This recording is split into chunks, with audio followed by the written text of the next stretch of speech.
สุขเป็นเล่าให้ฟังจันนะครับเนาะจะรับจะนอนจะเข้าห้องเข้าฮับเมื่อค่ำเมื่อคืนก่อนรอให้เพื่อนเข้าก่อนมดตัวเก่าเข้ามาลุนกลัวเพื่อนว่าปั้งไปรับไปนอนที่คันที่หามากล้ามาขึ้นอะไรอย่างนี้เป็นต้นนะเพราะฉะนั้นเราให้หายังได้โดยลำแข้งโดยความสามารถของเราได้นักได้น้อยก็เป็นที่น่าภูมิใจสุขสบายดีนะครับเนาะฟังสัญญาณระฆังก่อนนะ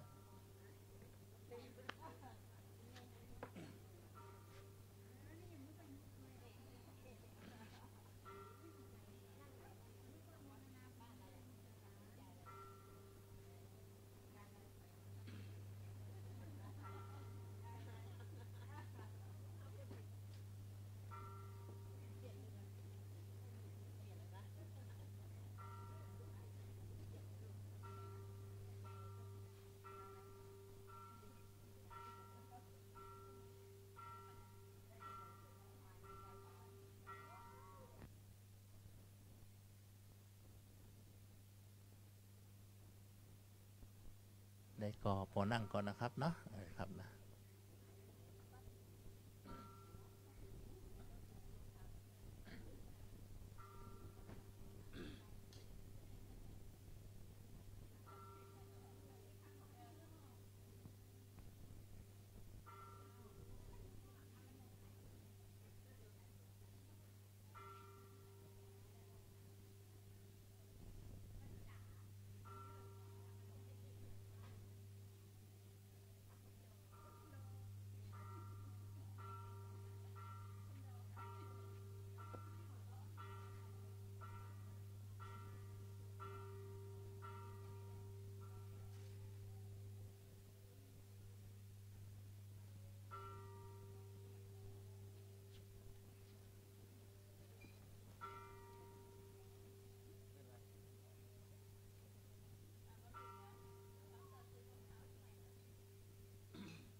มาอูถึงเรื่องกับข้าวกับปลาอาหารก็เหมือนกันนะครับเนาะคนที่มีกินก็มีเปลอะบางคนก็บ่มีจะกินอย่างนี้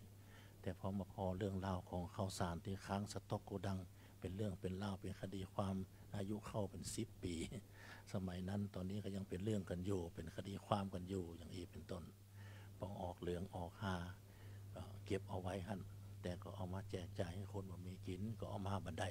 ติดเงื่อนไขไปหมดนะครับเนาะอันนี้ก็มาอูถึงวาสนาคนเฮามันก็มาเหมือนกันแบบนี้เป็นต้นนะครับแต่ยังได้ก็ตามนะครับนะถ้าเราพิจารณาแต่มาถึงบรรปลายสุดท้ายของชีวิตอย่างที่เฮาไปในงานขาวดำก็ดีพิธีกรโคศกก็มักจะอู้คือเฮาฟังอยู่เสมอว่าอันชีวิตของเฮาคนเฮานั้นมันก็เท่านี้นะครับเนาะจนหรือมีคนเรามันก็เท่านั้นวาสนาคนเฮานั้นมาเท่ากัน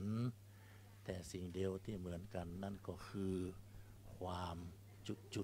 ดเนี่ยเนาะอันนี้ไปคิดต่อกันเอาเองนะครับเนะคือมาถึงตอนนี้แล้วก็มันก็จะสบายใจนะครับเนาะมันเป็นไปตามบุญตามกรรมจะดีกว่าเพราะฉะนั้นเมื่อมีชีวิตอยู่นั้นก็สร้างบุญเอาไว้เตอะดีที่สุดแล้วนะครับเนาะมีความสุขอยู่วันนี้พรุ่งนี้พอละนะวันอื่นต่อไปนั่นก็ค่อยว่ากันไปตามเหตุตามปัจจัยก็แล้วกันตอนนี้ละสัญญาณระฆังดังเสร็จเป็นที่เรียบร้อยแล้วนะครับเนาะ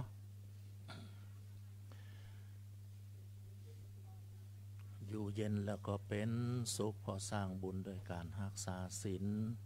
มีทรัพย์มีสินมีกินแล้วก็มีใจเพราะสร้างบุญโดยการฮือตานได้พบปะกับพระนิพพานก็เพราะเหตุว่าสร้างบุญโดยการเจริญภาวนาเบื้องหน้าแห่งพระรัตนตรัยเรียนเชิญศรัทธาสาธุชนทุกท่านอธิษฐานจิตโยงเข้าบาตรพร้อมกันสาธุโอกาสะโอตานะบินดิปาตังตานังนิพพานะปัจจโยโหตุโนนิจังสาธุโอกาสะโอตานะบินดิปาตังตานัง นิพพานะปัจจโยโหตุโนนิจจังสาธุโอกาสะโอตานะบินดิปาตังตานังนิพพานะปัจจโยโหตุโนนิจจังสาธุสาธุสาธุสุขโขโหมิรอความพร้อมของพระสงฆ์องค์เจ้ามันมีพระเดชพระคุณท่านเจ้าคุณอาจารย์เป็นต้นนะครับนะคณะศรัทธาสาธุชนมาเมื่อรุนยังมาได้ซองบุญซองพระป่าซองกฐินนะครับเนาะของวัดเฮาเตื้อมาเอาที่ผมนี่นะครับนะในผ่านสีเหลืองๆอยู่ข้างผมนี่นะครับเนาะพร้อมทางปากกาเตรียมไปให้ศรัทธาเป็นที่เรียบร้อยได้ไปแล้วสาธุชนท่านใดที่มีซองกฐินอยู่ในมือพร้อมแล้วที่จะสร้างบุญในเจ้าของวันนี้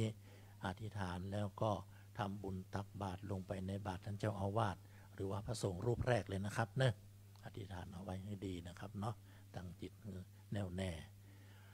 ทำบุญตักบาตรไปพร้อมทั้งเข้าติบน้ำติบที่คณะสัตยาเตรียมมาทำบุญตักบาตรสำหรับเจ้าอาวาสนะครับเนาะ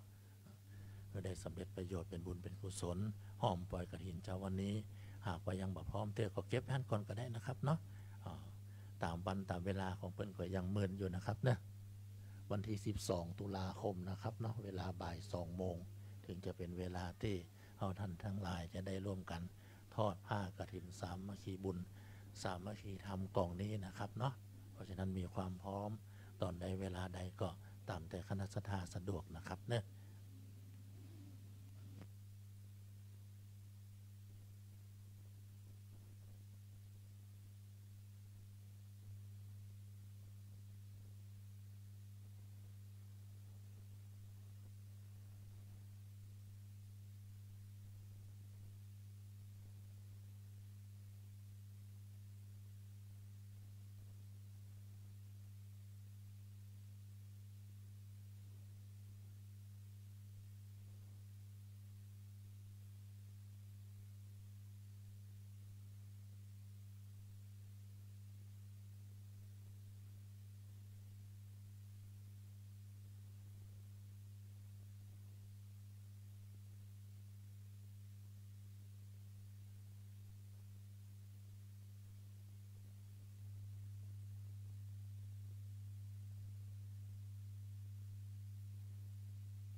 ชาพระรัตนตรัย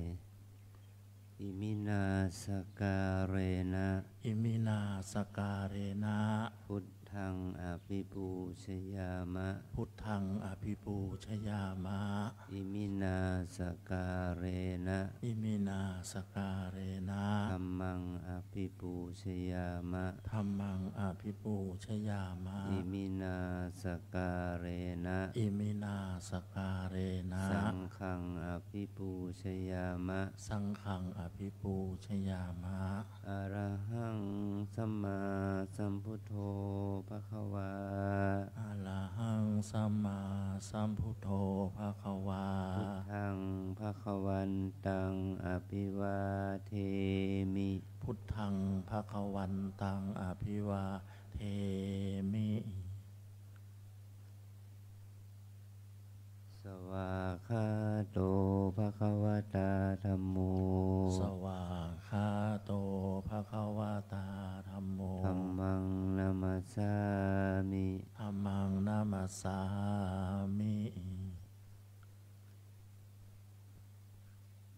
สุปฏิปันโนภควโตสาวกสังโฆ สุปฏิปันโนภะคะวะโตสาวกสังโฆ สังฆังนามามิ สังฆังนามามิ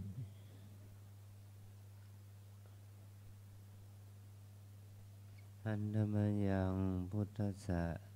ภะคะวะโตปุพพาคะนะมะการังกะโรมาเซ นะโมตัสสะภะคะวะโต อะระหะโตสัมมาสัมพุทธัสสะนะโมตัสสะภะคะวะโต อะระหะ อะโตสัมมาสัมพุทธัสสะ นะ นะโมตัสสะภะคะวะโต อะระหะโตสัมมาสัมพุทธัสสะ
นี้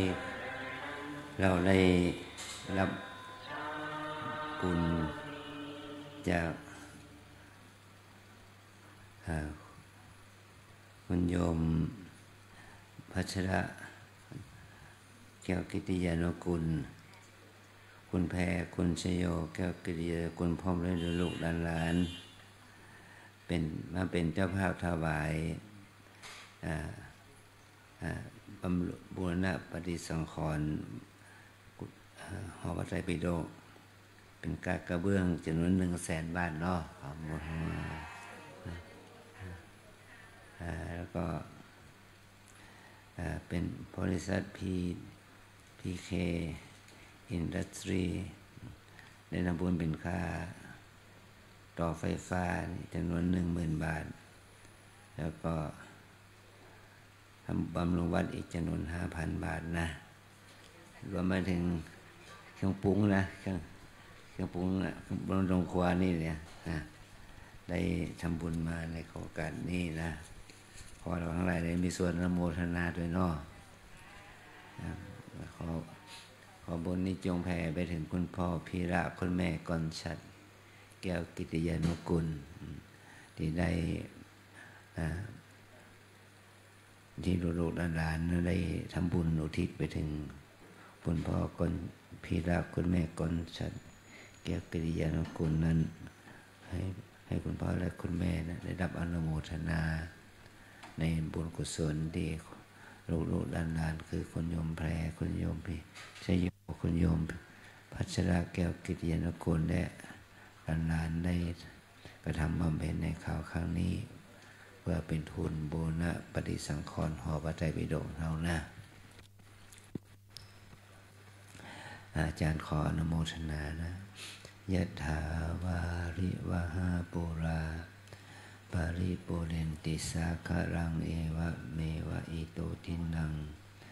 เปตานังอุปกัปปติอิจิตังปฏิตังตุมหังคิปะเมวะสมิจฉตุสเพปุเรนตุสังกปปายันโดปนะละโสยถามณิโชติละโสยถาชยสิทธิธนังลาภังสุติภาคยังสุขังพลังสิริอายุเจ้าวันโนจะโภคังโมติจยะสวาสตะวาสาจะอายุจะชีวาสิทธิบวันตุสัพพิติโยวิวัชชันตุสัพพะโรโควินัสตุมาเตภวันตรายโยสุขีติขายุโกภวะอภิวาทนาสีดิสนิจังมุตตาปัจจายโนจัตตารโอธรรมาวัฏันติอายุวันโนสุขังภะลังโมทนาบุญนะได้ถวายเครื่องปรุงในโรงครัวด้วย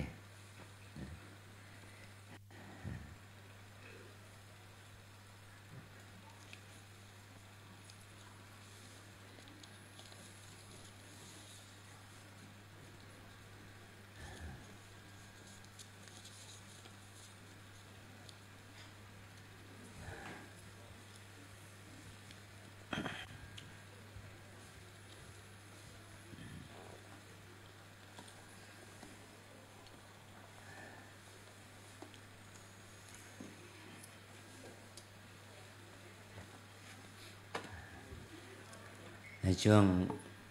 วัน2-3 วันนี้นะเป็นเวลาช่วงปิดวันเฉลิมพระชนมพรรษา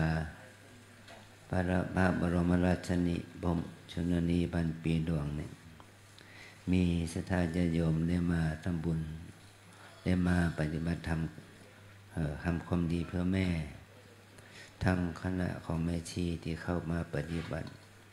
ในโครงการทำดีเพื่อแม่เนาะ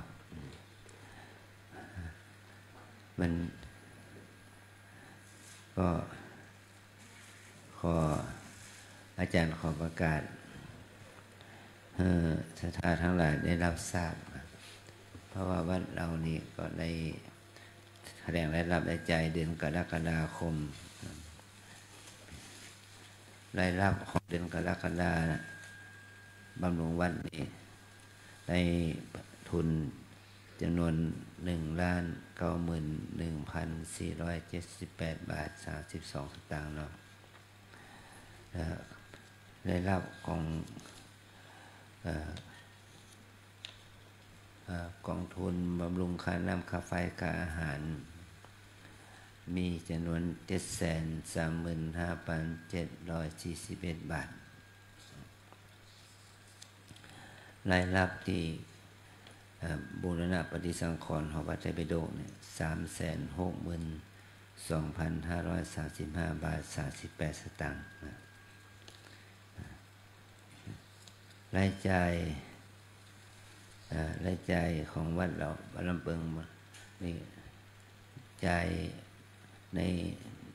บัญชีบำรุงวัดนี่จ่ายไป1,320,295 บาท 63 สตางค์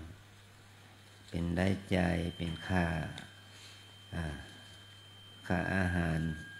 ค่าน้ำค่าไฟของวัดเฮาเนี่ยมีค่าใช้จ่ายไป782,358 บาท 45 สตางค์แล้วก็จ่ายค่าแรงค่าของบูรณะปฏิสังขรณ์หอวัดไตรนี่ 512,600 บาทนะเป็นรายได้เป็นรายรับรายจ่ายของ3บัญชีเนาะปัจจุบันนี้ทางคณะสงฆ์ทางสำนักพุทธทางมหาเถรสมาคมเปิดออกระเบียบว่าบัญชีวัดเฮาทุกวัดทุกบัญชีเนี่ยบัญชีที่เป็นบัญชีของวัดนะที่ว่าเป็นบัญชีของวัดเนี่ยเป็น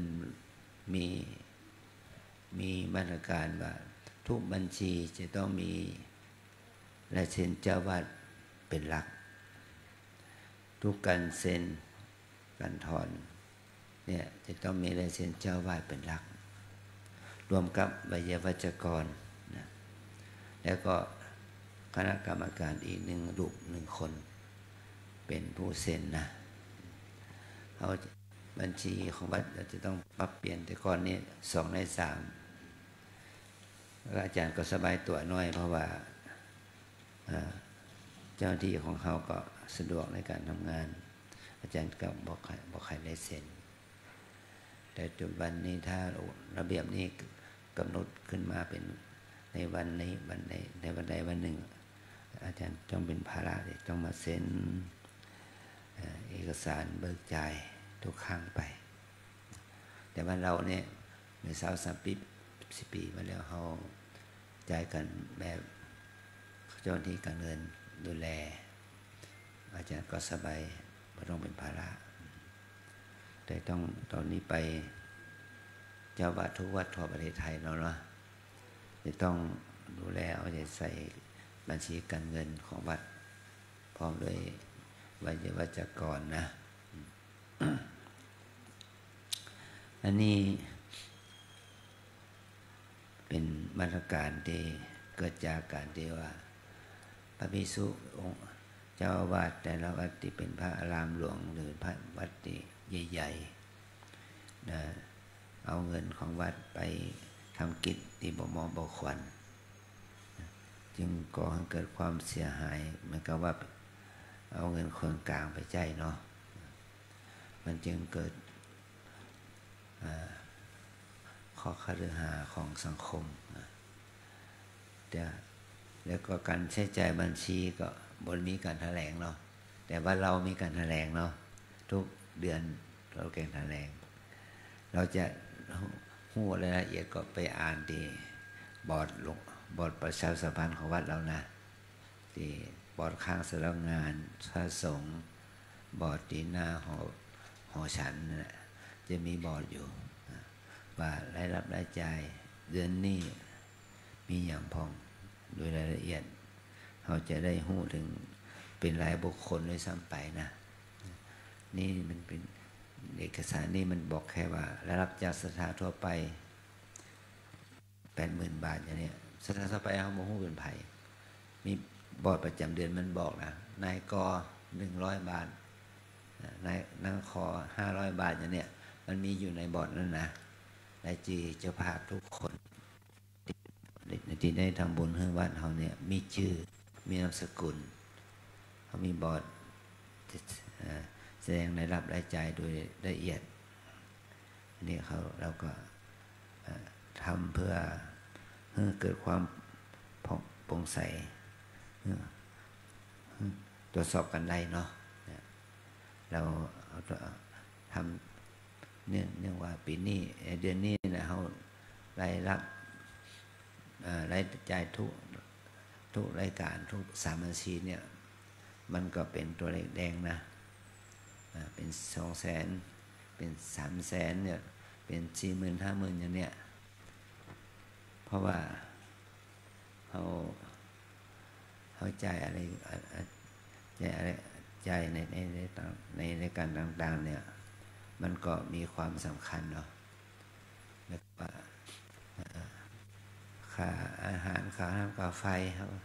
มันเป็นของที่ต้องใช้ที่มันเมื่อมันเป็นแดงๆขึ้นมาก็เขาก็เอากองทุนส่วนที่เขาเก็บสะสมนะมันมีอยู่อย่างกองทุนของวัดบำรุงวัดก็มีสะสมอยู่ประมาณ3 ล้านกองทุนค่าพัฒนาอาหารกองทุนบำรุงศาสนธรรมก็มีประมาณ3 ล้านกองทุนที่จะบูรณะปฏิสังขรณ์ของพระเทวิโดเนี่ยเขาเหลืออยู่เป็นกองทุนประมาณ1 ล้านเขาจะทำการบูรณะปฏิสังขรณ์ให้เสร็จภายในปีนี้ให้ได้เนาะพอเขาจะได้เอื้อเฟื้อเป็นสถานที่ปฏิบัติธรรมต่อไปเป็นห้องสมุดเป็นหอพระไตรปิฎกเป็นสิ่งที่เก็บเอกสารเก็บการงานของครูบาอาจารย์นะนี่เขาก็จะได้ทำหน้าที่นี้ต่อไปเนี่ยเดี๋ยวอาจารย์จะไปสอบอารมณ์โยคีก่อนนะขอนิมนต์พระมาสมนึกขึ้นเป็นพงเครื่องศีลพอเราก็ไหว้พระรับศีลกันต่อไปเนาะ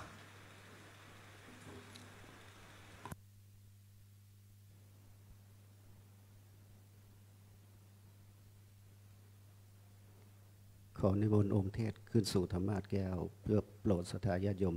ณ บัดนี้ครับ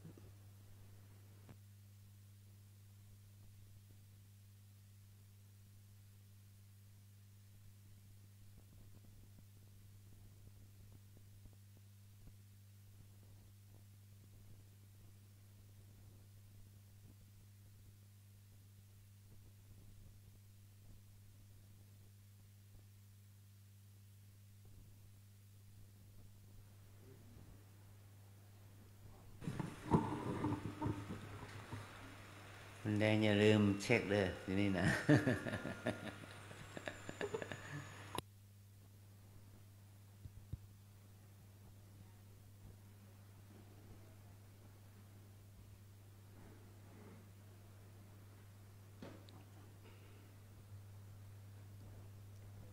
ต่อไปจะได้กล่าวคำบูชาพระรัตนตรัยขอทุกท่านกราบพระรัตนตรัย3 ครั้งครับอัญชลีวันทาอภิวาทอัญชลีวันทาอภิวาทอัญชลีวันทาอภิวาทอัญชลีวันทาอัญชลีเจนพ่ออาจารย์ถาวรประเคนขันศิลป์ครับ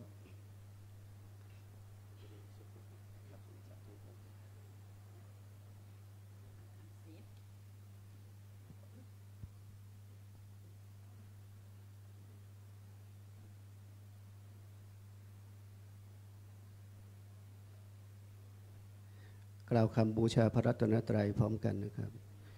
อิมินาสการะนะ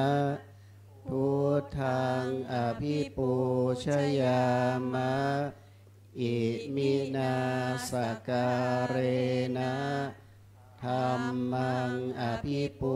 ชยามะอิมินาสการะนะสังฆังอภิปูชยามะอะระหังสัมมา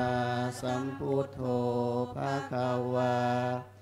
พุทธ ธังภะคะวันตังอภิวาเทมิกราบสวากขาโตภะคะวะตาธัมโมธัมมังนามัสสามิกราบสุปฏิปันโนภะคะวะโตสาวกสังโฆสังฆังนามามิกราบขอเชิญกลุ่มอุโบสถศีลทุกท่านกล่าวคำขออุโบสถศีลพร้อมกันนะครับมายังพันเตติสรเนนะสหะอัตถังคสมนาคตังอุโปสถังยาจามะทุติยัมปิมายังพันเตติสรเนนะสหะอัตถังคสมนาคตังอุโปสถังยาจามะตติยัมปิมายังพันเตติสรเนนะสหะอัตถังคสมนาคตังอุโปสถังยาจามะ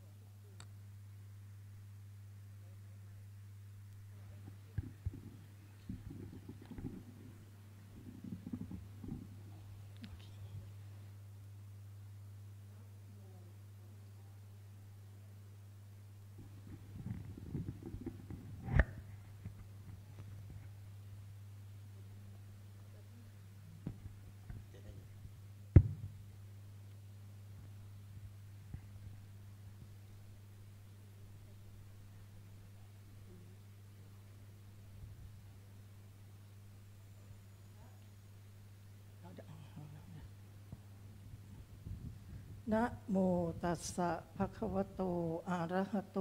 สัมมาสัมพุทธัสสะนะโมตัสสะภะคะวะโต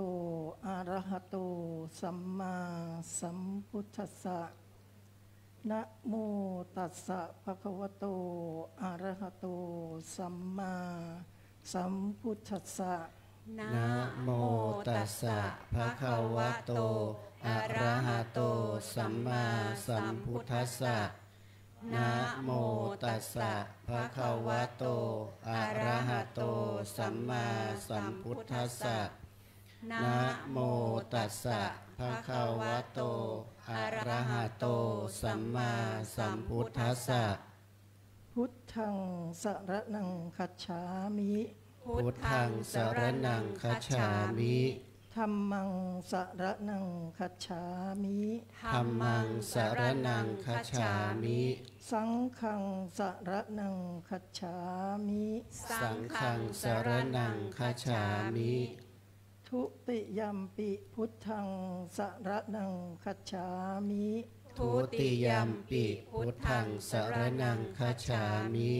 ทุติยัมปิธัมมังสรณังคัจฉามิ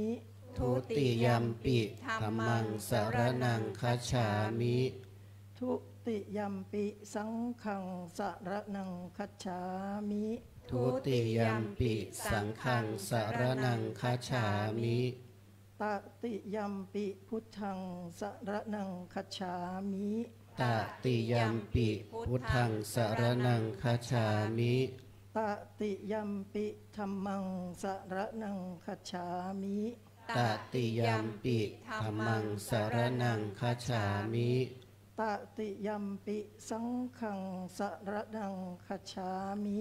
ตติยัมปิสังฆังสรณังคัจฉามิติสรณะขมนังนิธิตังอามะพันเตปานาติปาตาเวรมณีสิกขาปะทังสมาธิยามิปานาติปาตาเวรมณีสิกขาปะทังสมาธิยามิ อะทินนาทานาเวระมณีสิกขาปะทังสมาธิยามิ อาทินนาทานาเวระมณีสิกขาปะทังสมาธิยามิสำหรับผู้สมาทานอุโบสถศีลเนาะอะพรหมจริยาเวระมณีสิกขาปะทังสมาธิยามิอะพรหมจริยาเวระมณีสิกขาปะทังสมาธิยามิผู้สมาทานศีลห้าว่าตามนะกาเมสุมิชาจาราเวระมณีสิกขาปะทังสมาธิยามิ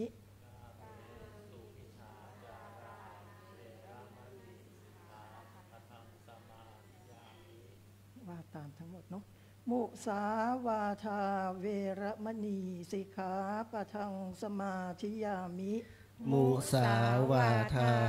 เวระมณีสิกขาปะทังสมาธิยามิ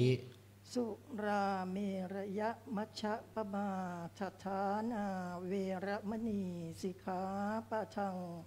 สมาธิยามิสุราเมรยมัชฌะปมาทัฏฐานาเวระมณีสิกขาปะทังสมาธิยามิผู้สมาทานศีลอุโบสถว่าต่อเนาะศีลห้ายุติแต่เท่านั้นเนาะเอาละวิการะภาโวชนาเวระมณีสิกขาปะทังสมาธิยามิวิการะโภชนาเวระมณีสิกขาปะทังสมาธิยามินัจจคีตะวาทิตะวิสุกทัสสนะมาราคันทะวิเรปนะธารณะวิปูสนัฏฐานาเวระมณีสิกขาปะทังสมาธิยามินัจจคีตะวาทิตะวิสุกทัสสนะมาราคันทะวิเลปนะธารณะมันดนะวิภูสนัฏฐานาเวระมณีสิกขาปะทังสมาธิยามิอุจจายสนะมหาสยนาเวระมณีสิกขาปะทังสมาธิยามิอุจจาสยนะมหาสยนาเวระมณีสิกขาปะทังสมาธิยามิอิมังอัตถังคสมนาคตังพุทธปัญญัตตังอุปโปสถังอิมันจะรติงอิมันจะทิวสังสัมมาเทวะอภิรักขิตุงสมาธิยามิทุติยัมปิอิมังอัตถังคสมนาคตังพุทธปัญญัตตังอุปโปสถังอิมันจะรติงอิมันจะทิวสังสัมมาเทวะอภิรักขิตุงสมาธิยามิตติยัมปิอิมังอัตถังคสมนาคตังพุทธปัญญัตตังอุปโปสถังอิมันจะรติงอิมันจะทิวสังสัมมาเทวะอภิรักขิตุงสมาธิยามิอิมานิอัตถสิกขาปทานิอุโปสถวเสนะมะนะสิกริตวาสาธุกังอัปปมาเทนะรักขิตพานิอามะพันเตอิมานิอัตถจะปัญจจะสิกขาปทานิสีเลนะสุขติงยันติสาธุสีเลนะโภคสัมปทาสาธุสีเลนะนิพุติงยันติตัสมาสีลังวิโสทะเยอามาพันเตต่อไปกับผมจะได้อาราธนาธรรมขอทุกท่านตั้งอกตั้งใจได้สดับรับฟังพระธรรมเทศนาณบัดนี้นะครับกาโลพันเตมุนินทัสสะโสตุมิจฉามะเทสนังอนุกัมปา มุปาทายาเทเสตุธรรมเทศนังปวงข้าพระเจ้าทั้งหลายมีจิตหมายฟังพระธรรมขอท่านโปรดแนะนำพระธรรมของจอมมุนีเมตตาอนุเคราะห์เวลาหมอสิริดีแสดงธรรมประดามีแก่ปวงข้าพระเจ้าเถิดธรรมังธรรมังอนุกัมปิมังปัจฉาอาราธนังกโรมานะโมตัสสะภะคะวะโตอะระหะโตสัมมาสัมพุทธัสสะนะโมตัสสะภะคะวะโตอะระหะโตสัมมาสัมพุทธัสสะนะโมตัสสะภะคะวะโตอะระหะโตสัมมาสัมพุทธัสสะมาตาปิตุอุปทานังเอตัมมังคารมุตตมังตินมัตถุรัตนัตยัสสะขอความนอบน้อมของข้าพเจ้าจงมีแด่พระผู้มีพระภาคผู้ตรัสรู้ชอบได้ด้วยพระองค์เองพร้อมด้วยพระสัทธรรมและคณะพระอริยสงฆ์เจ้าทั้งหลายขอกราบถวายความเคารพพระเดชพระคุณท่านเจ้าคุณอาจารย์พระภาวนาธรรมาภิรัตน์เจ้าคณะอำเภอเมืองเชียงใหม่เจ้าอาวาสวัดร่ำเปิงตะโปธารามเจ้าสำนักปฏิบัติธรรมประจำจังหวัดเชียงใหม่แห่งที่2ขอถวายความเคารพพระเถรานุเถระขอโอกาสแด่เพื่อนพระภิกษุภิกษุณีสามเณรแม่ชีโยคีนักศีลนักบุญและญาติสัมมาปฏิบัติทุกท่านณ บัดนี้อาตมาภาพจักได้แสดงพระสัทธรรมเทศนาในมงคลกถาว่าด้วยการบำรุงเลี้ยงดูปฏิบัติมารดาบิดาเป็นมงคลอันสูงสุดนั่งตามสบายกันนะโยมนะปรารภเนื่องในโอกาสมหามงคลสมัยคล้ายวันพระราชสมภพพระนางเจ้าสิริกิติ์พระบรมราชินีนาถพระบรมราชชนนีพันปีหลวงที่จะมาถึงในวันที่12สิงหาคมนี้ซึ่งถือว่าเป็นวันแม่แห่งชาติ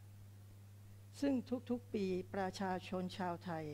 ต่างพากันรำลึกถึงพระมหากรุณาธิคุณของพระองค์ท่านผู้ได้ทรงอนาทรห่วงใยพระสงฆ์นิกรของพระองค์ทรงปรารถนาอยู่เนืองนิดที่จะให้พระสงฆ์นิกรของพระองค์ผู้มีความทุกข์เดือดร้อนให้พ้นทุกข์มีความเจริญและสันติสุขจึงได้ทรงบำเพ็ญพระราชกรณียกิจน้อยใหญ่เคียงคู่พระบารมีพระบาทสมเด็จพระเจ้าอยู่หัวในรัชกาลที่9ได้ทรงดำเนินโครงการต่างๆมากมายอาทิเช่นการส่งเสริมศิลปาชีพให้ราษฎรผู้ด้อยโอกาสได้มีวิชาชีพไปประกอบสัมมาอาชีวะเพื่อเพิ่มพูนรายได้ของตนให้พอกินพอใช้ด้วยพระเมตตาและขันติธรรมด้วยความเสียสละอย่างสูงโดยมิได้ย่อท้อความอนาทรห่วงใยต่อพระสงฆ์นิกรนี้เปรียบดังมารดาอนาทรต่อบุตรประชาชนทั้งปวงจึงได้ถวายพระนามพระองค์ว่าพระแม่แห่งชาติมีคนกล่าวกันว่า วันเข้าพรรษานี้เป็นวันแม่ของพระพุทธศาสนาเพราะเป็นช่วงที่พระสงฆ์ต้องดำเนินตามพระวินัยคือจำพรรษาอยู่ที่วัดนั้นๆเป็นเวลา3 เดือนเป็นช่วงที่พระพุทธเจ้าทรงขึ้นไปจำพรรษาตรัสรู้แล้วจึงเสด็จไปจำพรรษาณดาวดึงสเทวโลกเพื่อเทศนาโปรดพุทธมารดาซึ่งขณะนั้นพระมารดาอยู่ในเพศแห่งเทพบุตรบนสวรรค์ชั้นดุสิตตลอดพรรษาซึ่งในการเสด็จโปรดครั้งนั้นได้กำเนิดคำสอนที่พิเศษคือพระอภิธรรมธรรมชั้นยอดหรือธรรมที่มากกว่าธรรมจำนวน7 คัมภีร์พระสงฆ์บัญญัติคาถาวัตถุยมกะและมหาปฐานเมื่อทรงแสดงสัตตปกรณาภิธรรมเทศนาจบลงพระมารดาก็เกิดดวงตาเห็นธรรมบรรลุโสดาบันซึ่งการที่บุตรทำให้พ่อแม่บังเกิดดวงตาเห็นธรรมถือว่าทำหน้าที่บุตรสมบูรณ์ที่สุดนับเป็นพุทธจริยาอันงดงามที่เป็นแบบอย่างของความกตัญญูกตเวทีต่อแม่ผู้ให้กำเนิดซึ่งแม้จะอยู่ไกลกันคนละภพภูมิแล้วแต่ยังทรงหาวิธีที่จะทดแทนพระคุณของแม่ด้วยการให้อมตะธรรมอันยิ่งใหญ่จนเกิดดวงตาเห็นธรรมซึ่งเป็นการให้ที่ยิ่งใหญ่ที่สุดเหนือการให้ทั้งปวงถามว่าเหตุใดจึงเป็นสวรรค์ชั้นดาวดึงส์ทั้งนี้พระมารดาทรงเป็นทั้งที่พระมารดาทรงเป็นเทวดาชั้นดุสิตเทวดานั้นมีหลายระดับชั้นโดยเทวดาชั้นสูงกว่าสามารถลงมายังสวรรค์ชั้นต่ำกว่าได้แต่เทวดาชั้นล่างๆจะไม่สามารถข้ามขึ้นไปสู่สวรรค์ชั้นสูงได้ดังนั้นพระพุทธเจ้าจึงทรงเลือกเทศนาณสวรรค์ชั้นดาวดึงส์อันเป็นสวรรค์ชั้นล่างสุดเพื่อให้เทวดาในทุกชั้นฟ้าสามารถมาร่วมสดับพระอภิธรรมได้เหตุนี้พระพุทธเจ้าจึงไม่เสด็จไปเทศนาบนสวรรค์ชั้นดุสิตภายหลังจากเทศนาโปรดพระพุทธมารดาตลอดทั่วทั้งพรรษา3 เดือนแล้วพระพุทธองค์จึงเสด็จลงจากสวรรค์ชั้นดาวดึงส์ด้วยบันไดแก้วเคียงข้างขนานมาด้วยพระอินทร์และพระพรหมและหมู่เทวดาที่มาส่งเสด็จซึ่งแม้ในปัจจุบันเหตุการณ์ครั้งนั้นยังคงถูกจำลองไว้ทุกปีหลังจากออกพรรษาในประเพณีที่เรียกกันว่า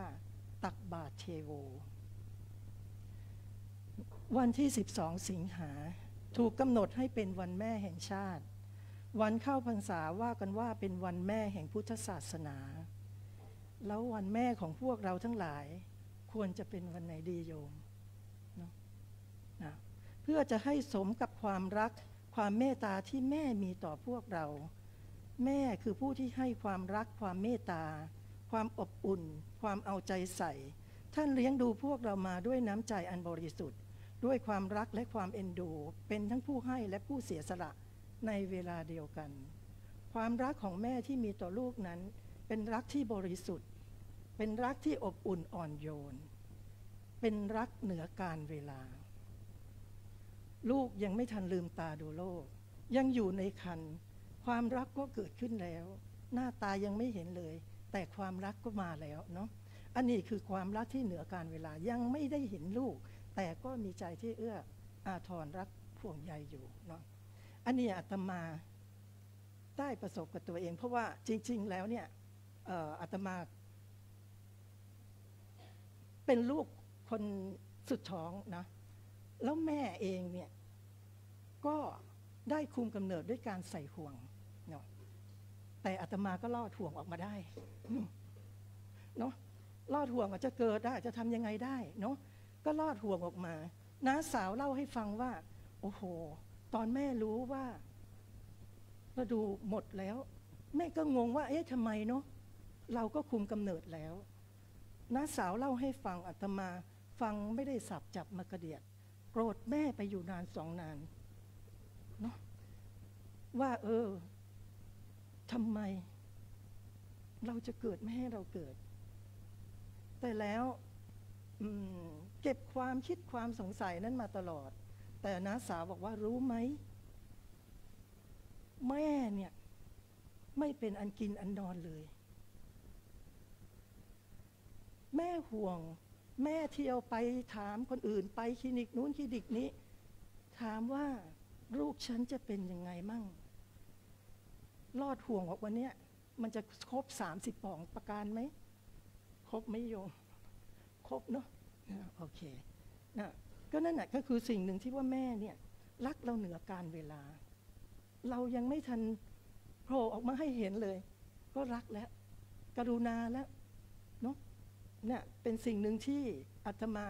ตอนหลังเนี่ยอาตมาแคลงใจว่าเราโกรธแม่ไปมันก็เก็บความรู้สึกที่ว่านี้อยู่ตลอดเวลาว่าสิ่งที่เราทำกับแม่ไปมันเป็นบาปได้มาอยู่ที่ร่ำเปิงเนี้ยก็ไม่รู้จะไปหาใครมีครั้งหนึ่งหลวงพ่อท่านเจ้าอาวาสได้เรียกเข้าไปปรงอาบัติด้วยก็ได้จังหวะถามท่านว่าอาตมาเคยโกรธแม่บาปไหมหลวงพ่อบอกว่าเรื่องอะไรก็เล่าให้ท่านฟังเนาะหลวงพ่อบอกว่าอยู่กับปัจจุบันเนาะสิ่งที่ผ่านมาแล้วเราแก้ไขอะไรไม่ได้เพราะฉะนั้นก็ให้อยู่กับปัจจุบันเนี่ยก็คือสิ่งหนึ่งที่อยากจะบอกโยมทั้งหลายว่าความรักของแม่ไม่มีการเวลาเนาะลูกจะแก่เท่ายังไงถ้าแม่ยังอยู่กับเราเราก็ยังเป็นเด็กของแม่อยู่ตลอดเวลาผมงอกพร้อมกับแม่แต่เราก็ยังเป็นเด็กน้อยสำหรับแม่อยู่ตลอดเวลานี่คือรักเหนือการเวลาเนาะแล้วความรักเหนือพรมแดนล่ะก็มีตัวอย่างอีกแล้วลูกจะอยู่ที่ไหนไกลแสนไกลก็เป็นไม่เป็นอุปสรรคเลยเนาะมาได้เนาะอาตมาเนี่ยเป็นคนหนึ่งตอนที่เมื่อ40 กว่าปีก่อนเป็นโยมอยู่เนาะเป็นอะไรกับเชียงใหม่ไม่รู้ชอบมากชอบวัฒนธรรม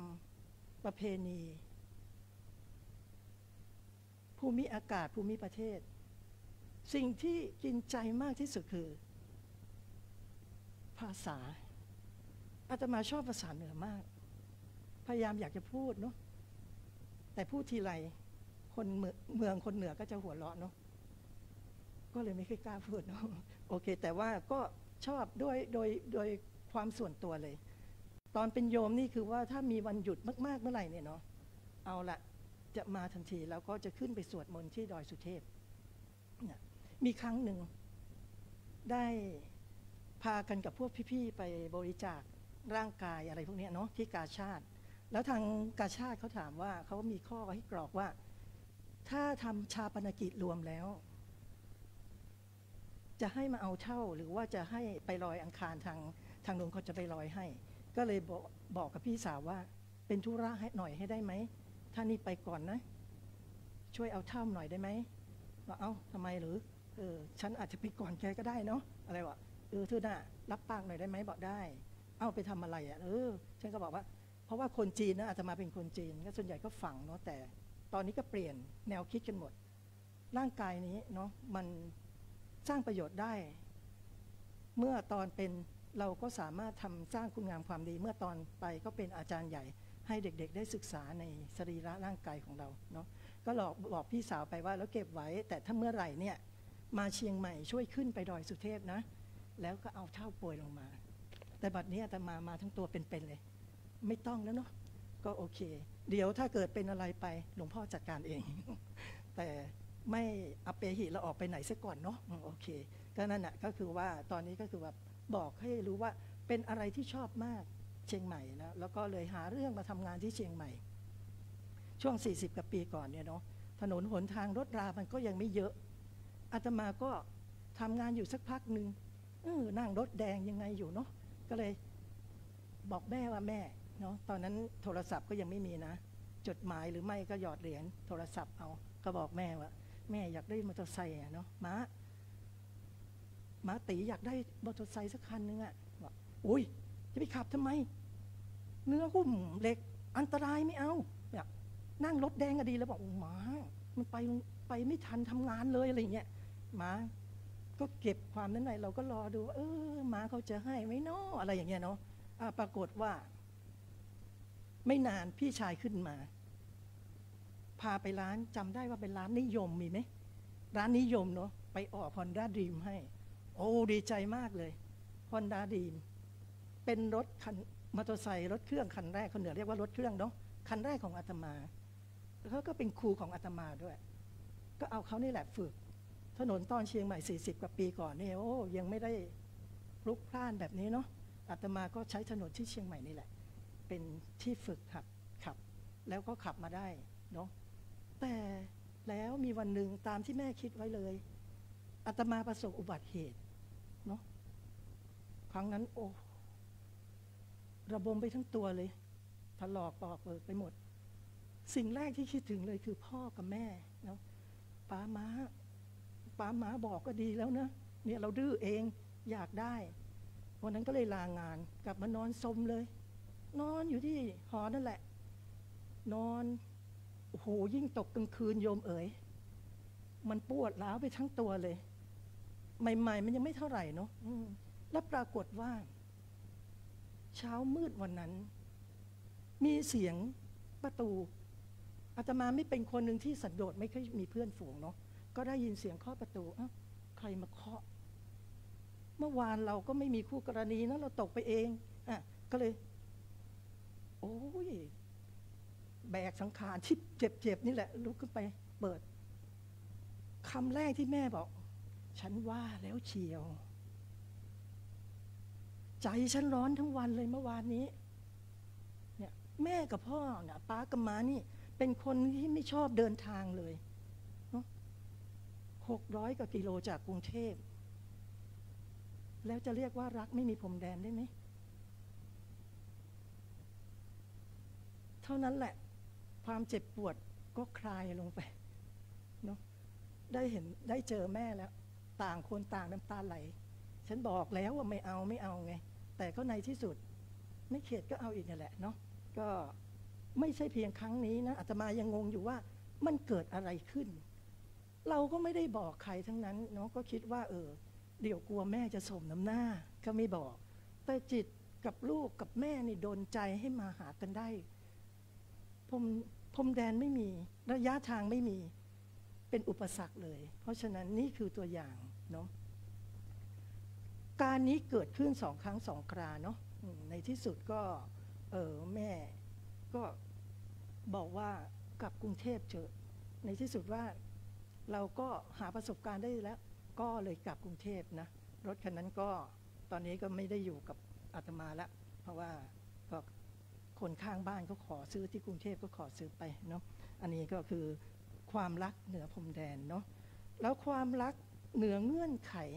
เนาะความรักของแม่เหนือเงื่อนไขคือรักแบบไม่มีเงื่อนไขเนาะกล่าวคือเป็นผู้ให้โดยไม่หวังตอบแทนให้แล้วให้เลยลูกเดือดร้อนมาเมื่อไหร่ก็เมื่อนั้นก็พร้อมเสมอที่จะช่วยเหลือเรียกว่าขอ100ได้พันขอพันได้หมื่นขอหมื่นได้แสนเนาะแม่บางคนเนี่ยไม่มีก็ดั้นด้นไปเสาะแสวงหามาเนาะด้วยการไหนก็ตามทีเนาะเพื่อที่จะให้ลูกเนี่ยได้ในสิ่งที่ตัวเองขาดแคลนเนาะให้ลูกโดยไม่มีเงื่อนไขแต่ไปกู้ยืมแล้วตัวเองไปติดเงื่อนไขเป็นหนี้เป็นสินเนี่ยนี่แหละคืออานุภาพแห่งความรักที่เหนือเงื่อนไขใดๆทั้งสิ้นเนาะเอาล่ะก็มาถึงรักเหนือเหตุผลนะไม่ว่าลูกจะเกิดมาอย่างไรไม่สมประกอบหรือพิกลพิการอย่างไรก็ตามเนี่ยเนาะแม่ก็ยังเป็นแม่ของเราอยู่วันยังค่ำเนาะอาจจะมีความรักมากกว่าลูกที่เป็นปกติซะอีกเรื่องนี้เนี่ยสิ่งหนึ่งประสบกับครอบครัวของอาตมาเพราะพี่สาวคนเล็กเนี่ยที่จากพี่สาวแล้วก็มาอาตมาเนี่ยเราก็โตกันมาด้วยกันเรียกว่าเล่นกันมาเนาะอายุไล่เรียกกัน 2-3 ปีพี่สาวเนี่ยเมื่ออายุ18 ปีก็ป่วยหนักปรากฏว่าเป็นโรคที่ตอนนั้นไม่มีใครรู้จักเนาะเขาเรียกว่าโรค SLE ซึ่งสมัยนี้เขาเรียกว่าโรคพุ่มพวงทรมานมากโยมเนาะเราก็ศึกษาว่ามันเป็นยังไงแต่ว่าโรคนี้ที่คือมันตากแดดก็ไม่ได้เพราะว่ามันจะต้องคุมเพราะว่ามันเป็นเกิดจากการที่เรียกว่าร่างกายเนี่ยเอาภูมิเนี่ยมาทำร้ายตัวเองสร้างภูมิทำร้ายตัวเองเนาะก็จะต้องใช้สเตียรอยด์กดภูมิไว้ แล้วเมื่อใช้สเตียรอยด์กดภูมิไว้เนี่ยออกแดดไม่ได้เลยหน้านี่จะเป็นเขาเรียกว่า butterfly face คือจะแดงเป็นจ้ำเนาะแล้วการที่ว่าเขาเนี่ยวิวัฒนาการยังไม่ดีเนี่ยโดสสเตียรอยด์จนข้อสะโพกเบ้าสะโพกนี่คือเรียกว่าไปเลยทุกวันนี้แกทรมานมากเนาะเดินเหินลำบากฟอกไตอีกต่างหากเนี่ยเป็นสิ่งหนึ่งที่น่ะแม่เนี่ยเห็นเลยรู้เลยว่าแม่นี่พาไปไม่เคยย่อท้อเลยแม่จากคนที่เป็นอ้วนตุ้ยนะเป็นคนที่ตุ้ยนุ้ยปรากฏว่าตั้งแต่พี่สาวเป็นเนี่ยไปผอมลงไปเลยนะได้ลดความอ้วนไปในตัวเลยส่วนพ่อนี่ก็รักเหลือเนาะมีครั้งหนึ่งวิกฤตหนักมากคือนอนแมปเป็นเดือนเลยไม่มีสติสัมปชัญญะเลยเนาะเนี่ยแม่กับพ่อนี่เป็นเที่ยวไปเที่ยวมาน้ำตาของแม่ไหลออกมาอยู่ตลอดเวลาเนาะพ่อเองก็ตามเถอะบ่นบอกเอาลูกเอาชีวิตชั้นแรกกับลูกยังจะดีกว่าเนาะอะไรแบบเนี้ยนี่คือความรักของพ่อกับแม่ที่ไม่มีเงื่อนไขเลยนะทุกวันนี้เนี่ยแม่อาตมานี่ก็ทำกาละไปแล้วเนาะพ่อก็ไปแล้วนะสิ่งหนึ่งที่เหลืออยู่ก็คือพี่สาวเป็นสิ่งหนึ่งที่เราเห็นเลยว่าแม่รักมากเพราะฉะนั้นสิ่งหนึ่งที่ตอนนี้ที่อาตมาทำได้เนาะก็คือว่างเว้นจากภารกิจอะไรก็กลับไปเยี่ยมหาเนาะแล้วก็เป็นพระน้องที่ซื้อของไปให้เพราะว่าฟอกไตแล้วเนี่ยชีวิตเปลี่ยนไปเลยไม่สามารถมีรายได้อะไรอาตมานี้มีรายได้จากบำนาญของเบี้ยคนชราประกันสังคมอาตมาก็ซื้อของไปฝากแกเนาะทุกเดือนก็สั่งของไปนมที่เขาว่าจะทำให้คนฟอกไตเนี่ยไม่เหนื่อยไม่โหยอาตมาก็เอาปัจจัยตรงนั้นแหละทุกครั้งทำไปเนี่ยก็คิดถึงแม่อยู่ตลอดเวลาว่าเราได้ทำหน้าที่แล้วนะที่ผ่านมาเราอาจจะได้กตัญญูกับต่อแม่มากไม่ได้แต่ว่าครั้งนี้เราทำได้อยู่ก็คือด้วยการที่ดูแลพี่สาวในที่ตัวเองเป็นพระอยู่นี่แหละเนาะก็นี่ก็คือรักเหนือเหตุผลใดๆทั้งสิ้นเนาะไม่ว่าลูกจะเป็น LGBT อะไรก็ตามเนี่ยแรกๆแม่อาจจะรับไม่ได้หรอกเนาะแต่ผ่านไปแล้วสุดท้ายก็รักสุดหัวใจเนี่ยรักเหมือนรักเหนือเหตุเหนือผลใดๆเนี่ยตามสำนวนไทยที่ว่าฆ่าไม่ตายขายไม่ขาดเนี่ยเนาะนี่ก็เป็นเครื่องยืนยันว่าความรักของแม่ที่มีต่อลูกเนี่ยมันมากมายขนาดไหนมีผู้พรรณนาความรักอันยิ่งใหญ่ของแม่ไว้ดังนี้เนาะโยมรักใดเล่ารักแน่เท่าแม่รักผูกสมัครลูกมั่นมิหวั่นไหวห่วงใดเล่าเท่าห่วงดังดวงใจที่แม่ให้กับลูกอยู่ทุกครายามลูกขืนแม่ขมตรมหลายเท่ายามลูกเศร้าแม่โศกวิโยกกว่ายามลูกหายแม่ห่วงคอยดวงตายามลูกมาแม่หมดลดห่วงใยความนี้คงไม่ต้องบอกโยมที่เป็นเพศแม่เนาะมีอยู่ในสายเลือดอยู่แล้วเนาะอาตมาไม่มีแม่แล้วเนาะเพราะฉะนั้นวันแม่ของอาตมาก็เพียงแค่วันที่วันเกิดแม่รำลึกถึงหรือวันที่ท่านเสียไปก็ทำอุทิศส่วนบุญส่วนกุศลไปให้เนาะหรือวันสำคัญของทางจีนก็คือวันตรุษจีนศาสตร์จีนเนาะอันนี้เนาะแต่ส่วนโยมล่ะยังมีแม่อยู่กันทุกคนเนาะก็ยิ่งดีด้วยเรายังมีโอกาสที่จะสนองคุณท่านได้มากมายเนาะเพราะฉะนั้นสิ่งหนึ่งเนี่ยที่วันที่พระพุทธองค์ทดแทนค่าน้ำนมข้าวป้อนของโยมแม่เนี่ยสิ่งนี้ท่านอยู่คนละภพแล้วแต่ท่านก็ยังแสดงพุทธจริยาอันงดงามแต่เราล่ะแม่เรายังอยู่เราก็สามารถได้ง่ายๆเลยโยมเช้ากอด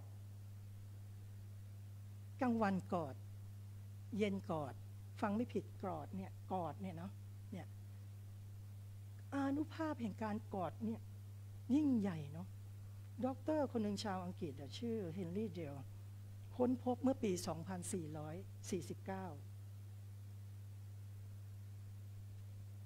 ค้นพบฮอร์โมนตัวนี้ที่หลั่งออกมาจากต่อมไร้ท่อนะ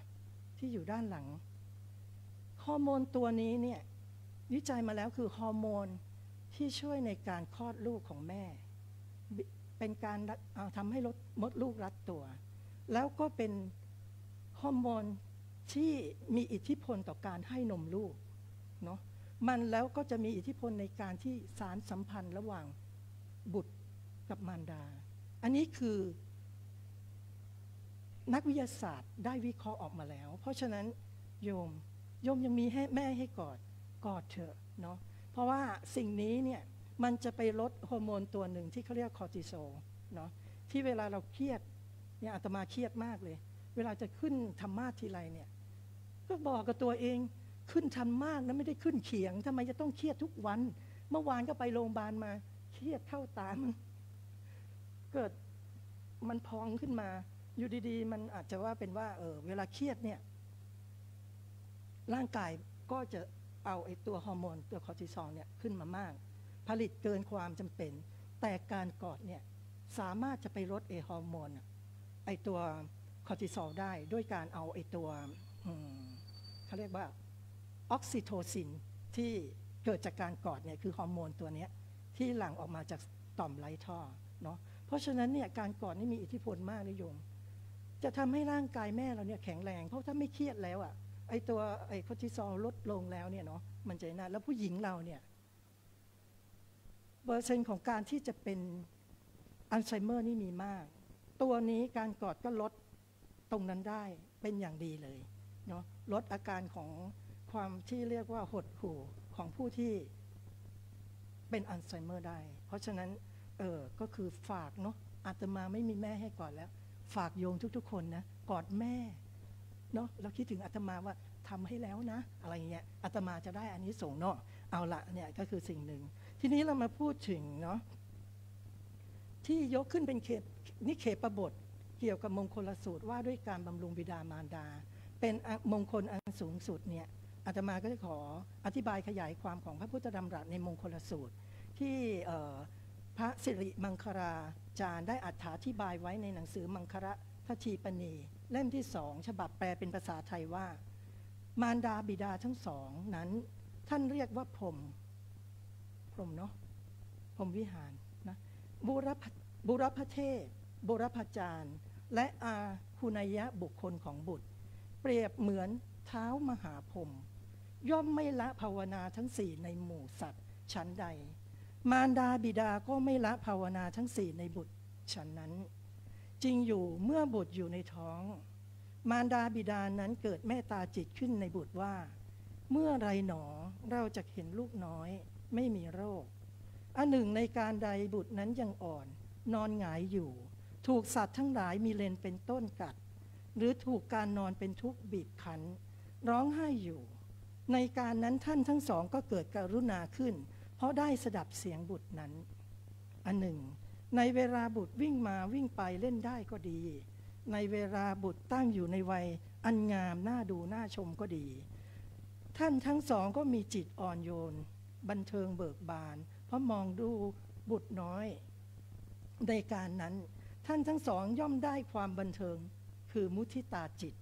นะอันหนึ่งในการใดทำการเลี้ยงภรรยาแยกเรือนในการนั้นท่านทั้งสองก็เกิดความมัธยัสถ์ขึ้นว่าบัดนี้ลูกน้อยของเรา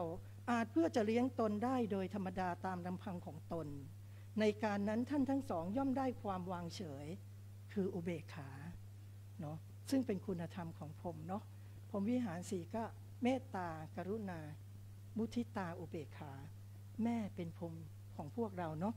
มารดาบิดาทั้งสองนั้นท่านจึงเรียกว่าพรหมเพราะท่านมีความประพฤติเช่นกับพรหมเพราะได้พรหมวิหารในบุตรทั้งหลายครบ4อย่างตามการด้วยประการฉะนี้มารดาบิดาเป็นบุรพเทพของบุตรเหมือนอย่างว่าวิสุทธิเทพกล่าวคือพระขีณาสพไม่คำนึงถึงความผิดพวกชนพาลทำแล้วหวังแต่ความเสื่อมไปแห่งความพินาศและความเกิดขึ้นแห่งความเจริญ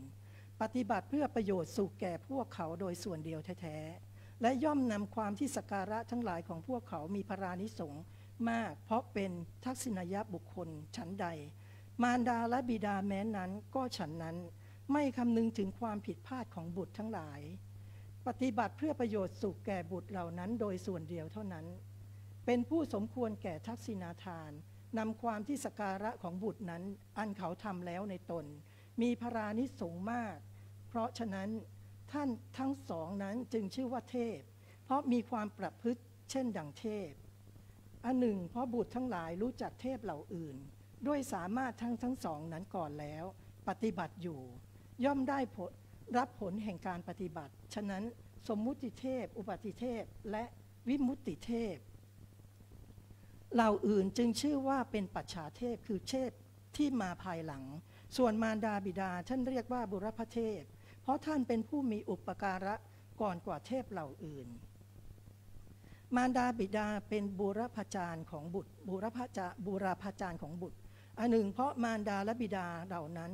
ยังบุตรให้ยึดถือให้สำเนียกอยู่จำเดิมแต่เวลาที่บุตรเกิดด้วยในเป็นต้นว่าจงนั่งอย่างนี้ยืนอย่างนี้และว่าคนนี้เจ้าควรเรียกว่าพ่อต่อมาภายหลังอาจารย์เหล่าอื่นจึงให้ศึกษาศิลปะทั้งหลายในพ่อช้างเป็นต้น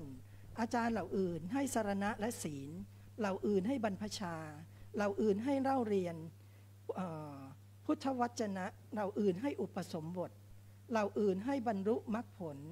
อาจารย์เหล่านั้นแม้ทั้งหมดชื่อว่าปัจฉาจารย์เป็นอาจารย์ผู้ให้ทีหลังเนาะด้วยประการชนี้ฉะนั้นมารดาบิดาท่านจึงเรียกว่าบูรพาจารย์เพราะเป็นอาจารย์ก่อนอาจารย์ทั้งหมดมารดาบิดาเป็นอาหุนัยยะบุคคลของบุตรอันหนึ่งเพราะมารดาบิดานั้นควรซึ่งวัตถุมีข้าวและน้ำเป็นต้นอันบุตรทั้งหลายนำมาบูชาต้อนรับจัดแต่งคือเป็นผู้สมควรเพื่ออันรับข้าวและน้ำเป็นต้นนั้นฉะนั้นมารดาบิดาท่านจึงเรียกว่าอาหุนัยยะบุคคลของบุตรด้วยเหตุนั้นพระผู้มีพระภาคเจ้าจึงตรัสไว้ในสัพพรหมสูตรในติกนิบาตและจตุกนิบาตอังคุตรนิกายว่าภิกษุทั้งหลายคำว่าพรหมนั่นเป็นชื่อของมารดาบิดาคำว่าบุรพเทพคำว่าบุรพาจารย์คำว่าอาหุนัยยะบุคคลนั่นเป็นชื่อของมารดาบิดาข้อนั้นเป็นเพราะเหตุอะไรภิกษุทั้งหลายเพราะมารดาบิดามีอุปการะมากบำรุงเลี้ยงแสดงโลกนี้แก่บุตรทั้งหลายดังนั้นความที่มารดาบิดานั้นเป็นผู้มีอุปการะมากเพราะพระผู้มีพระภาคเจ้าทรงแสดงว่าเป็นเหตุแห่งความเป็นพรหมเป็นต้นอันเป็นเหตุที่บุตรไม่อาจทำตอบแทนแก่มารดาบิดานั้นให้สิ้นสุดโดยประการอะไรๆได้ด้วยอุปการะอันเป็นโลกิยะได้เลยก็ถ้าบุตรวางมารดาไว้บนจะงอยบ่าขวาบิดาไว้บนจะงอยบ่าซ้ายด้วยหมายจักทำตอบแทนแก่ท่านพึงประคับประคองในอวัยวะทั้งปวงทำการบำรุงท่านผู้ดำรงอยู่บนจะงอยบ่าทั้งสองนั้นแลด้วยกิจมีการอบกลิ่นเป็นต้นแม้มารดาบิดานั้นพึงนั่นถ่ายปัสสาวะและอุจจาระบนจะงอยบ่าทั้งสองของบุตรนั้นแลบุตรนั้นถึงทำอยู่อย่างนั้นตลอด100 ปีก็ไม่อาจทำตอบแทนแก่ท่านได้เลยแม้ถ้าบุตรพึงสถาปนาไว้ในความเป็นพระเจ้าจักรพรรดิมารดาไว้ในความเป็นพระอัครมเหสีของพระเจ้าจักรพรรดิไสแม้อย่างนั้นก็ไม่อาจทำตอบแทนได้เหมือนกันส่วนบุตรใดตั้งมารดาบิดาผู้ถึงพร้อมด้วยอธรรมมีความเป็นผู้ไม่มีศรัทธาเป็นต้นไว้ในธรรมทั้งหลายมีความถึงพร้อมด้วยศรัทธาเป็นต้นบุตรนั้นชื่อว่าอาจทำตอบแทนได้ด้วยเหตุมีประการเท่านี้ด้วยเหตุนั้นพระผู้มีพระภาคเจ้าจึงตรัสไว้ในมาตาปิตุคุณสูตรในทุกกนิบาตอังคุตรนิกายว่าภิกษุทั้งหลายเราไม่กล่าวการทำตอบแทนได้ง่ายแก่ท่านทั้งสองท่านทั้งสองเป็นไฉนท่านทั้งสองคือมารดาบิดาบุตรพึงประคับประคองมารดาด้วยบ่าข้างหนึ่งพึงประคับประคองบิดาด้วยบ่าข้างหนึ่งเขามีอายุ100 ปีเป็นอยู่100 ปีและเขาพึงทำการบำรุงมารดาบิดานั้นด้วยการอบกลิ่นการนวดการให้อาบน้ำและการดัดและท่านทั้งสองนั้นพึงถ่ายปัสสาวะและอุจจาระบนบ่าทั้งสองนั้นนั่นแหละภิกษุทั้งหลายกิจอย่างนั้นยังไม่เป็นอันบุตรทำแล้วหรือทำตอบแทนแล้วแก่มารดาบิดาเลยภิกษุทั้งหลายอันหนึ่งบุตรพึงสถาปนามารดาบิดาในราชสมบัติอันเป็นอิสราธิปัตย์แห่งแผ่นดินใหญ่นี้อันมีรัตนะ7 ประการมากมายภิกษุทั้งหลายกิจอย่างนั้นยังไม่เป็นอันบุตรทำแล้วหรือทำตอบแทนแล้วแก่มารดาบิดาเลย ข้อนั้นเป็นเพราะเหตุอะไรภิกษุทั้งหลายเพราะมารดาบิดามีอุปการะมากบำรุงเลี้ยงแสดงโลกนี้แก่บุตรทั้งหลายภิกษุทั้งหลายก็บุตรใดแลยังมารดาบิดาผู้ไม่ศรัทธาให้สมาทานดำรงตั้งอยู่ในศรัทธาสัมปทายังมารดาบิดาผู้ทุศีลให้สมาทานดำรงตั้งอยู่ในศีลสัมปทายังมารดาบิดาผู้ตระหนี่ให้สมาทานดำรงตั้งอยู่ในจาคะสัมปทายังมารดาบิดาผู้มีปัญญาสามให้สมาทานดำรงตั้งอยู่ในปัญญาสัมปทาภิกษุทั้งหลายด้วยเหตุมีประมาณเท่านี้แลกิจนั้นจึงชื่อว่าเป็นอันบุตรทำแล้วทำตอบแทนแล้วและทำยิ่งแล้วแก่มารดาบิดาอันหนึ่งมารดาบิดาเหล่านั้นมารดาเท่านั้นเป็นผู้ทำกิจที่ทำได้ยากเพราะฉะนั้นพระผู้มีพระภาคครั้นเป็นดาบทชื่อโสนบัณฑิตได้ประกาศความที่มารดาเป็นผู้ทำกิจที่ทำได้ยากแด่พระราชาในชมพูทวีปทั้งสิ้นในโสนนันทชาดกสตตินิบาตแลท่านสาธุชนทั้งหลายสำหรับผู้ที่พ่อแม่ยังมีชีวิตอยู่ขอช่วยกันนำหลักธรรมอันเป็นมงคลชีวิตมาปฏิบัติตั้งแต่ตอนที่ท่านยังมีลมหายใจอยู่เถิดเนาะรู้จักถนอมน้ำใจท่านในระหว่างพี่น้องทั้งหลายก็พึงสามัคคีกันอย่าทำให้ท่านลำบากใจทำตอนที่ท่านยังอยู่นี่แหละให้ท่านได้เห็นได้ชื่นใจว่ามีเสียแรงที่ท่านเฝ้าทนุถนอมตั้งแต่ยังแบเบาะมีเสียแรงที่ท่านเฝ้าฟูมฟักคอยดูว่าเราได้ทำตัวเป็นคนดีของสังคมของประเทศชาติจริงอยู่ถึงแม้ว่าความเจ็บป่วยและสังขารไม่มีใครสามารถหลีกเลี่ยงได้แต่โปรดจงรู้ไว้เถิดว่ายาชูกำลังขนานเอดที่มีส่วนช่วยให้พ่อแม่หายเจ็บป่วยได้ไวขึ้นอีกทั้งช่วยทำให้พ่อแม่ได้มีโอกาสอยู่ดูโลกนี้นานขึ้นก็คือความกตัญญูของลูกที่รู้จักทดแทนคุณของพ่อแม่นั่นแหละซึ่งเป็นคุณธรรมประจำใจของคนดีอีกประการหนึ่งในทางพุทธศาสนาตรงกับพระบาลีที่ว่านิมิตตังสาธุรูปานังกตัญญูกตเวทิตาคือความกตัญญูเป็นเครื่องหมายของคนดีเทศนาปริโยสาเนในอวสานเป็นที่สุดแห่งพระธรรมเทศนานี้ขออานุภาพแห่งคุณพระศรีรัตนตรัยทั้ง3ประการอันมีพระพุทธรัตนะธรรมรัตนะและสังฆรัตนะตลอดทั้งความดีทั้งหลายอันบรรดาพุทธบริษัทในวิหารลายคำแห่งวัดร่ำเปิงตะโพธารามนี้ที่ทุกท่านได้บำเพ็ญมาแล้วจงเป็นตบะเดชะและภรวะปัจจัยปกป้องคุ้มครองรักษาท่านทั้งหลายให้ปราศจากโลคาพาธภัยพิบัติอุปัฏฐวันตรายทั้งปวง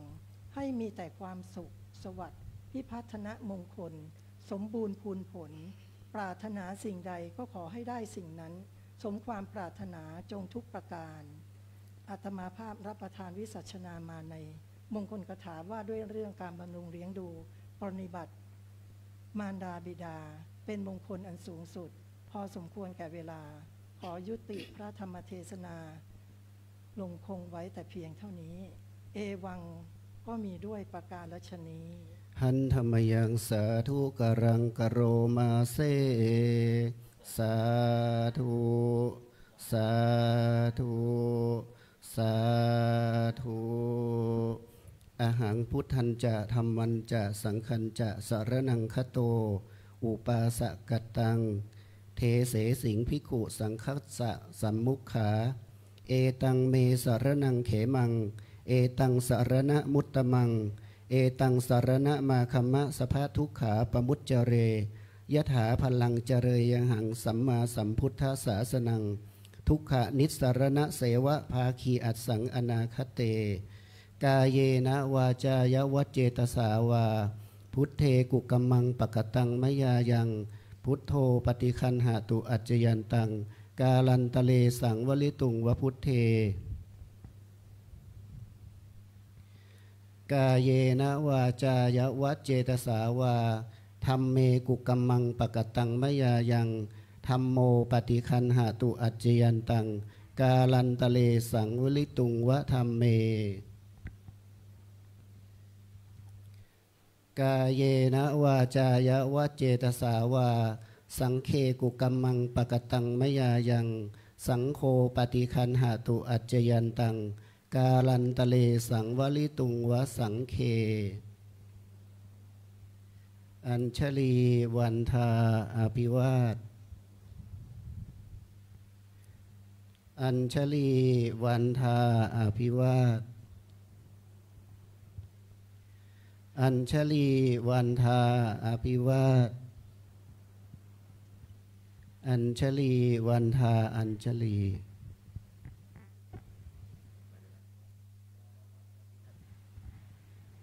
เอาน้องนัดตะกี้นัดจะไว้แล้ว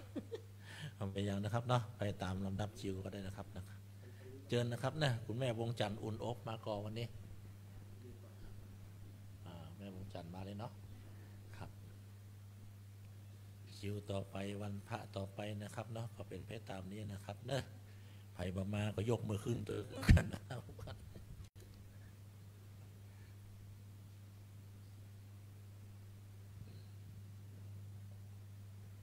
2 ชุดนะครับแม่เตียนพรรษาเลยครับเตียนพรรษาได้ไหมเจ้าอันใหญ่มากกว่าหัวโยกปะแปะเอาเนี้ยนะครับนะพอดี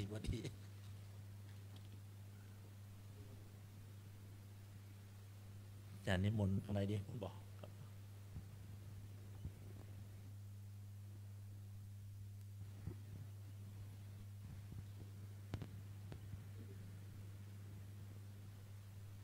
นิมนต์อาจส่งตังท้ายๆก็ได้นะครับเนาะเป็นอย่างครับแต่เดี๋ยวก่อนแล้วล่ะ